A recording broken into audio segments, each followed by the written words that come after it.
Good evening, everyone, and welcome to the first book discussion of the year. Today, we have a discussion on The Rainmaker by John Grisham. But before I launch into the actual book discussion, I would like to basically talk about the importance of these exercises in your preparation. Reading books, reading novels, and I'm not prescribing heavy novels. I'm not prescribing books like Shantaram. What I'm basically trying to do over here is, or what at CP we are basically trying to do is instill a habit of reading. And this habit of reading is going to be so helpful for you when you are dealing with 3 reading sections in Clat or 2 heavy duty reading sections in AILET, that you will bless yourselves for taking the time and effort to read. And what is this advantage of reading novels? What are you gaining? Number one, any literature that you pick up helps you improve your speed in reading. When you are reading serious articles, when you are reading editorials, your speed goes down because you are trying to understand a lot of context.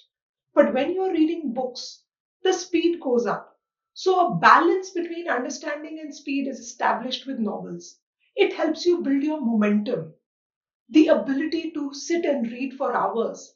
Because if you imagine an analogy that a sprinter, a person like Bolt who has to run 200 meters, do you think he runs only 200 meters? There must be days he's doing longer runs. Why? Because he has to work on his muscles, he has to work on his momentum. So you have to read some books in order for you to understand small editorials, articles, or passages that you are going to get in RC or legal or CR sections. So reading builds momentum. Reading books, different types of writings, different genres, helps you understand tones, helps you understand figurative writing. These are terms that you hear in my RC classes. These are terms that you will see as questions in your paper. So, reading is going to help you develop a vast spectrum of skills. And remember, children, no matter what anyone tells you, I'm also using YouTube for this discussion. But a lot of free advice comes to you on YouTube. No matter what anyone tells you about speed reading tricks and tactics, if you have no reading experience, how will you work on those tips or tricks? You have to have some experience in this genre before you can take up the tricks. Today, if I don't know any maths, and if you start talking to me about maths tricks, if I have not done the long method, how will I know there is a short method and that I would be able to appreciate? So the same thing works here. And lastly, the best benefit of this entire exercise, is that you are going to be ready for college. You must be, you must have read some books before you can go to a law school. And law school, law and literature is going to be your course in first year. So there should be some literature that you have read. And in our book discussions, I promise to take you through some of the most, the must read books before you go to college. Of course, those who are already readers, you can appreciate this exercise, you can read your stuff, you can read the stuff I suggest. But the different types of books that we read, you will see different genres of writing. They will talk about different issues in society. And of course, some of the legal thrillers, some books we'll read just for fun. And some authors we'll read because you should read some of these authors before going to college. So do appreciate the book discussion exercises. It will be great if you have read the book before coming to these exercises. But if you haven't, still attend the book discussions, because in the discussion, how we discuss will make you read that book. So ditch the viewing screen for some time, ditch the OTT platforms for some time. All of these books have been made into movies. Read the original source. And then you can watch the movies also later. Right? So let's move to this lovely book. I'll give you some details about the book and the author. And this is the one of the lines that stayed with me in this book. The protagonist says it when he first sees, the guy he's defending, and says he's my client and he's counting on me. I'll take him warts and all. So the warts are, the things on your face. So, this is like a line, The Rainmaker by the author. The Rainmaker is basically a term used for a lawyer who helps get a lot of money for his clients and also ends up clinching the deal in the end, makes a lot of money and gets a good deal. You know, he's a rainmaker. So it's raining money. So that's the title for this book. We have some interesting, sort of knickknacks about the book. It is a legal thriller. The funny thing with this legal thriller is that the thriller picks up only in the last 8 chapters. And initially, the it's just building up, and you know that it's going to get exciting. From the first till the 35th chapter, you are just getting built up for the immense thriller that awaits you in the form of trial lawyering. And imagine first 33 chapters, the author is taking you through every minute detail. In fact, it starts with the protagonist, Rudy Baylor, in law school. He goes to study law at Memphis State. And from there, from the small details, minutiae of law school, which you will relate with a lot. And trust me, I'm sure you have related with it a lot. So from that minutiae, it takes you along, the struggles in law schools and this whole thing about placements. It'll make you excited for law school. And then how the protagonist gets a raw deal in placements. The placement officer is trying, his profs are trying, and he's doing these little courses. And one of them lands him with what he takes up as a case. So it's from 1995, but if you see, there is a small little case made about the Rainmaker that even today it is relevant. It was written in 1995. It got made into a movie in 1997. That's a little tidbit that I would like to share with you. I know it's very it's very tempting to read, to skip the book and watch the movie, but the book makes you imagine everything in your head, and that imagination is what we have to build. That is the skill we have to build. That every line you read turns into an imagination in your head. And when it does not happen, it's a sign that you haven't understood what you have read. So let's build that connection between your eyes and your head. And in between, that process of understanding has to be developed.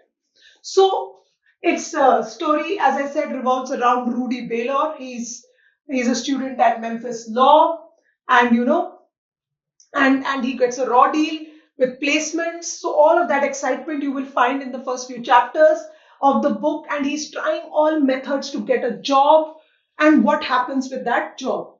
Of course, when you start reading, you know what it is going to happen. It's a David and Goliath read.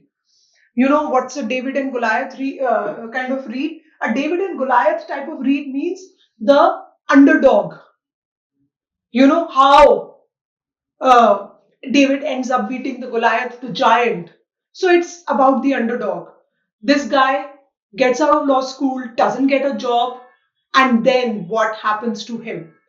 And he's fighting with all those fancy, rich people who come to Memphis Law, who get to wear those corporate suits, and how he lands up with this case. So it's a very basic, it's a very earthy story. You know what's the ending going to be like. The moment he meets these geezers, geezers are these old people living in a state sponsored house who need legal help. So he picks his case there, and it's the story seen from the eyes, from the first person perspective of Rudy, and how he picks up this case, and how he keeps it, how he discusses with his prof. So you know that something's going to happen out of here. And that is what makes it exciting. So it's no mystery, it's no suspense. It's getting built up slowly, and how Rudy's slogging it. So Rudy struggles, Rudy's little, adventures alongside, and one solid story on the other side. So Rudy's little adventures, he meets a girl also in this whole process. He has a raw deal. He gets thrown out of one company, the other company, and then he has to tie up with a bar guy who's also a drug mafia, etc. So all of Rudy's life back to back. It's very filmy, it's very fast paced, and slowly this case is getting built up. Slowly every day, the case is getting built up.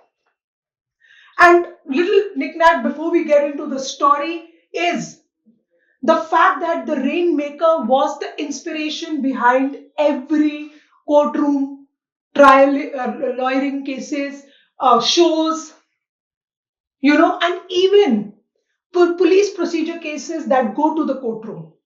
So this was the backbone. It was such an instant hit.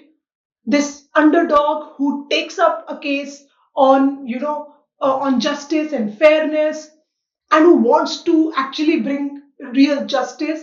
So that formed the basis of a lot of these TV police procedures and TV trial room lawyering cases.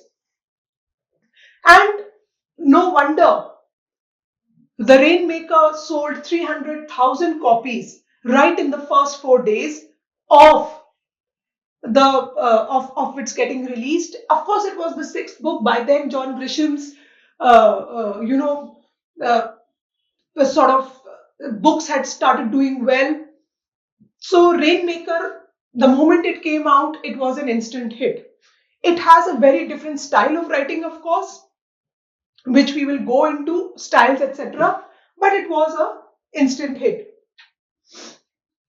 So this is basically the summary. So yes, through one of the courses at law school, and while still in law school, when he's visiting the elderly, because he has taken a class by a prof who takes these 4 5 students who have signed up for his class to help with legal cases in that old home, where people visit. It's a community center. And there he finds his clients, Dot and Buddy, whose son, Donny Ray, is dying of leukemia. And it's what he discovers is that the insurance company who had to pay for the bone marrow transplant that could have saved Donny's life, now they rejected it. So after writing several letters, Dot is the mother. She finally comes when she knows that these lawyers are visiting from Memphis State, and she shows him the file, and Rudy starts working on this case. And definitely this insurance company is a big company and has some of the finest lawyers representing it. And Rudy finds himself finally handling the case, this whole build up of the case that I'm telling you about. So alongside this build up, a lot of things are going on in Rudy's life. He's found a home, and he meets another lady at this community center, Miss Birdie. He takes her case also. She wants to get a new will, and he discovers that she's very, very rich. So he takes up these two files, and this is the main case that he's working on. Of course, alongside, there is this tiny little Miss Birdie's case going on, where she's asking him to make a new will. She wants to, sort of remove her sons from the will, and and Rudy's trying. So Rudy starts renting her house, and he starts staying with her in an outhouse.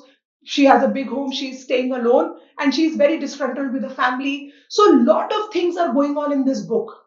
Rudy's struggle, Miss Birdie's struggle with her boys. She thinks they don't care about her, and her loneliness. Rudy's loneliness. He has no one except one more friend who gets a good job, but Rudy doesn't. And of course, the whole,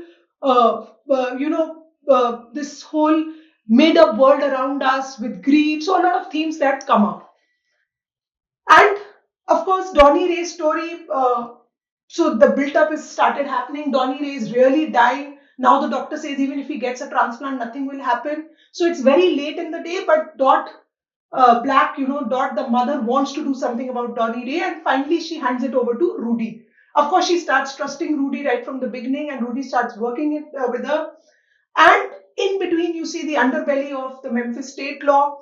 Underbelly is, all the dark secrets, all the funny business that goes on, the way lawyers are twisting, how lawyers are trying to get work because you can't, uh, advertise because you're a lawyer. You can't advertise for profit. So they are ambulance chasers. They're described as ambulance chasers. Why? Because every time someone gets hit by anyone, these lawyers end up at hospitals and start talking to the victims to file a lawsuit and get paid.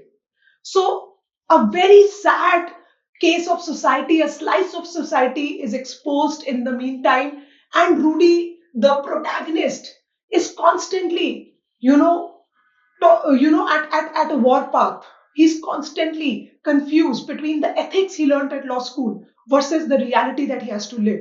And he's constantly asking this question: is it ethical for me to actually go to a victim and throw my card and say, okay, I'll help you file a lawsuit? But real life makes him do that as well, though he's reluctant. But he teams up with another lawyer who hasn't even passed the bar exam, Deck. So Deck is not even past the bar exam, and Rudy's counterfoil in the book is Deck. A counterfoil is, his opposite character. Deck has no ethical concerns. Deck can do anything. He can do the dirtiest work as a lawyer. So he tries to please Rudy because Rudy has got brains. He can work hard. He can actually make good depositions. He can actually make good drafts. He can actually, do a lot of paperwork and sit down and study. And Deck can do all the hustling. Hustling is quick ways of finding money. So Deck is a complete counterfoil. He's a complete reality check in Rudy's ethical world of law school. So I have been, talking to you all a lot about this. If you have any comments, please keep putting in your comments, and I would love to read what you have to say about the story if you have read it so far, And if you have read and come, what did you think? Do you think this summary does justice? Because, I could have read this differently. The thing with literature is that there can be two or more interpretations, and those interpretations help you with RCs when you are solving them. So please keep writing in the chat box. I have my chat open here, and I would would love to see what you have to say.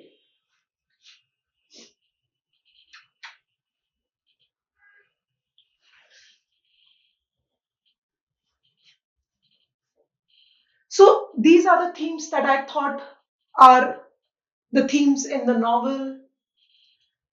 uh, there is the theme of justice, ethics, fairness, the ethical dilemmas of Rudy at all times, fairness, a sense of fairness, the constant battle where Rudy does not take the claim from the great benefit and he wants to expose them. And he is struggling. He's not able to make a lot of money, but he constantly wants to actually bring them out in the open. His attachment with his client, and this attachment that is going that he has with his client, he is the pallbearer. So eventually there is the Donny Ray dies because his leukemia. I mean, the doctor had already said that he's going to die, and it was very late, for the transplant. He missed the backbone marrow transplant, which his twin brother, could have lent to him uh, to curb leukemia. But because they didn't have money and the insurance was denied, it was too late in the day. So Rudy's attachment with the client. So these issues, where law school gives you a very different perspective, and Rudy is a great follower of that perspective, as we see. He has very little money. He has no money for a car. He's got wrinkled shirts. So constantly, the dress code of the corporates is described to us at every opportunity, to contrast that illusory world with that of Rudy's, where he is wearing a wrinkled shirt. And at one of the depositions, Rudy purposely does not wear a suit. He just wears very, very informal clothes, and those are described to show how he is different from all the corny corporate honchos that come to visit him. So constantly the author is trying to set in our eyes the imagery of the two worlds. And of course, the hustler world of Deck. Bruiser is the person whose law firm Rudy joins, but he's involved with the mafia and he's doing a lot of shady business himself. And all the side hustles of Rudy, he waits tables at Prince's bar, his nightlife there. So it's a slice of life for those who really need to make it happen in this world. Of course, they go to law schools. Some of them are from fancy law schools. So, for a change, Grisham has also touched upon law schools like Harvard and the top three, all the time. So, his other book, The Firm, has the protagonist, Mitch, from Harvard. So, he's actually also gone ahead and cut open that side of life. Here, of course, Memphis State is not Harvard at all, and very few from Memphis State make it to top law firms. And Rudy ranks even lower than that because he has no corporate offer. However, it shows how he has picked up so much from law school when it comes to ethics and fairness and resilience. He's constantly denied offers, but he doesn't give up. He picks up Dot's file, Donny Ray's file, and keeps shifting. So much so that he has also got the opportunity to join Mr. Lake, but that gets cancelled itself. So he has a person he looks up to. He studies the style of trial lawyering of that person, but he ends up then running his own firm with Deck. And this is their first breakthrough there, among others, little jobs that they have for insurance amounts and accident cases, which sort of keep them going, but they're not making the big bucks. And of course, there is a touch of friendship. His best friend, who of course makes it to a good law firm, but they are constantly in touch. And Rudy spends his Thanksgiving and all with Booster, his friend. They take up the same courses. There is humanity, the humane side, that is touched upon with family, society. So Miss Birdie and her own struggle with her own family and how Rudy is a part of that. Survival, how Dot Black survives the death of her son, how Rudy survives all the mishaps that come his way. So this resilience and survival are very good themes in this book. Inexperience is constantly hinted upon here. At every point, Rudy himself makes this note about how it is the first time he's ever doing this and how he's pitted against people who have done hundreds of cases.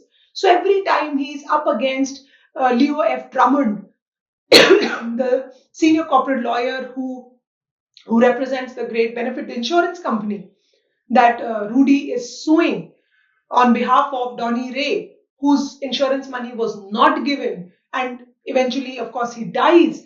But, inexperience plays a big role.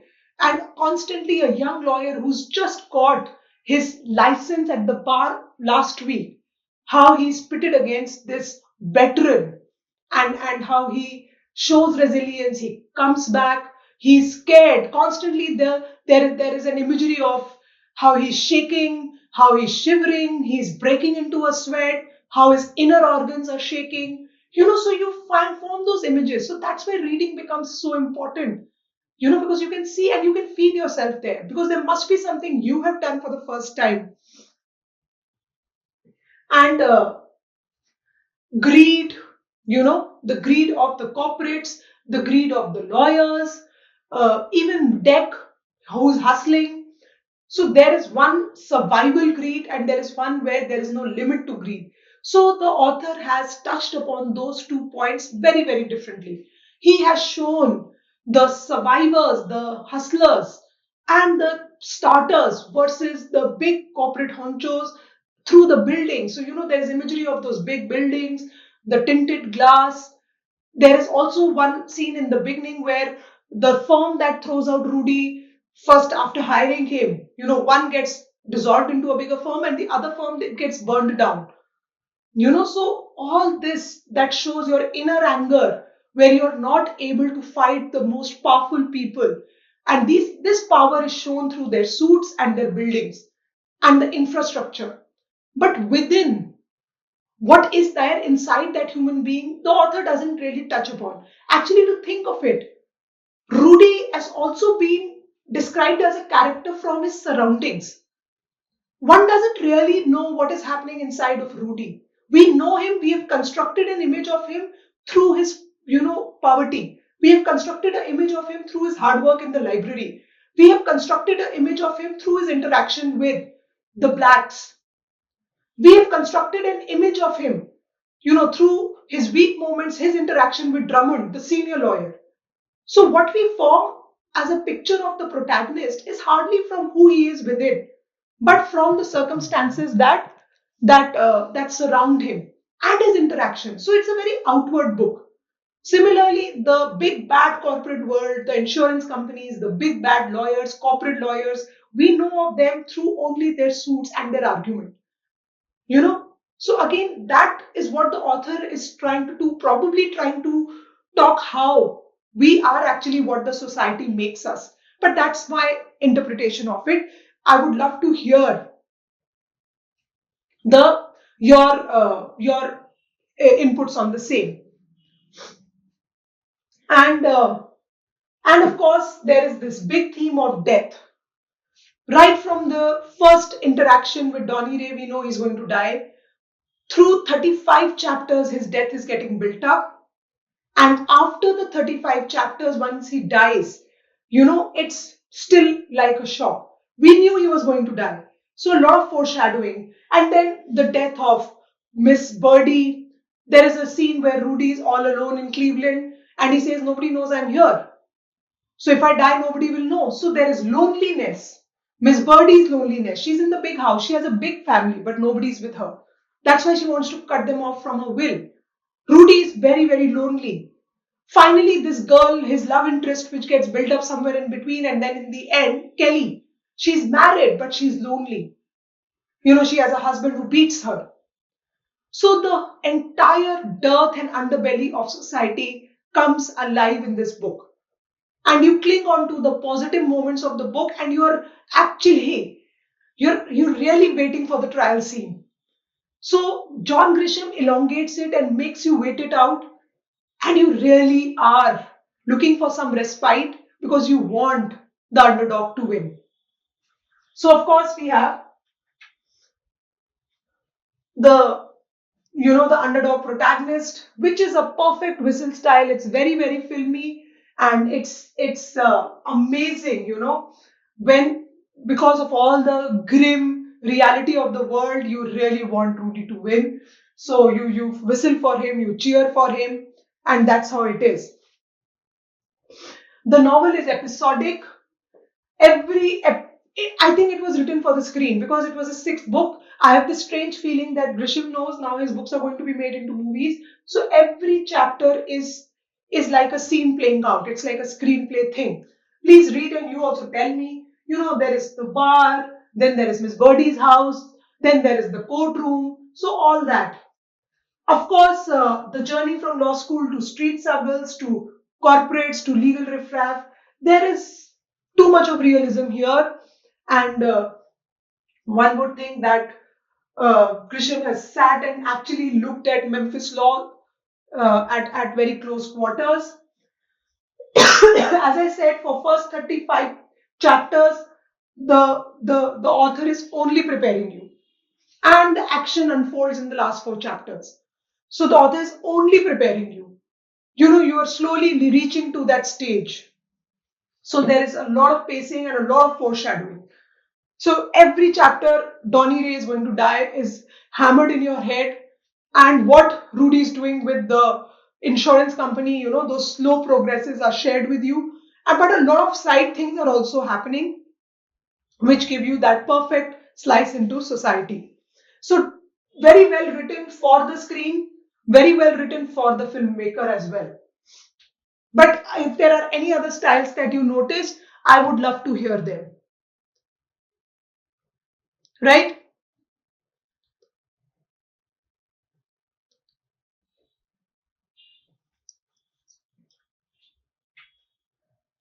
Of course, there is now from the 35th chapter, the whole ending that we were talking about. I would love to hear what you have to say for the ending. You can come back and write on this video and share your thoughts after my analysis. But you must read this very, very well. You know, and uh, the death scene, of course, as I said, we are all waiting for the death scene to happen. And when the death scene happens, you must see how the author just dilutes it with food. So I don't know, the whole imagery, as soon as Rudy gets to know, he starts eating a lot. They show he's taken 3 helpings of the food and 2 slices of the cake. That's how he's dealing with grief. So this whole understatement, the whole book talks about his death. He suddenly dies. In one line, it is conveyed by the mother, and then how Rudy reacts to it. So this whole style of writing is the protagonist taking in things and reacting. So our image of the protagonist also is this, how he's reacting to things external to him. So there's this whole society playing out, death is playing out, family is playing out, and the girlfriend is playing out, and how we end up reacting, right? And of course, the settlement scene in 37, followed by 39, the trial. So adrenaline is building up, and by this time, we are waiting for the trial scene very, very excitedly, and we know what is going to happen there. That foreshadowing has also happened. Judge Kipler is on Rudy's side. We know it. So in this book, we know everything that's going to happen with the real plot. So the whole magic lies in the little things that keep happening to Rudy alongside. So, as I said, I'm going to look forward to hearing from you what you have to say and your thoughts. You can come back to this video and write, but please do read this book. It's going to be very, very exciting read, and it will give you this entire nuanced look on law schools and the struggles and everything. So I hope you enjoy this book. I picked it as the first book, as I said, because it has everything in it. It's very, very filmy, and there is a trial lawyering. So the best things that you like to read in books and movies is the trial lawyering. Maybe you become corporate lawyers, maybe you become someone else, but that's what gets you going because that's what keeps the excitement up. So Grisham has been one of the most popular voices when it comes to legal writing. We'll take more of his books, but as I promised, I'm going to take you through different types of reading and different types of book reading experiences. This is the next book that I have picked for all of us. It is The Bluest Eye by Toni Morrison. I would love to know when you think it's a thin book. It's not 400 pages plus of reading. So please do share with me uh, when you want to do this. If we can plan it around 13th February or something, if 10-12 days are good enough for you.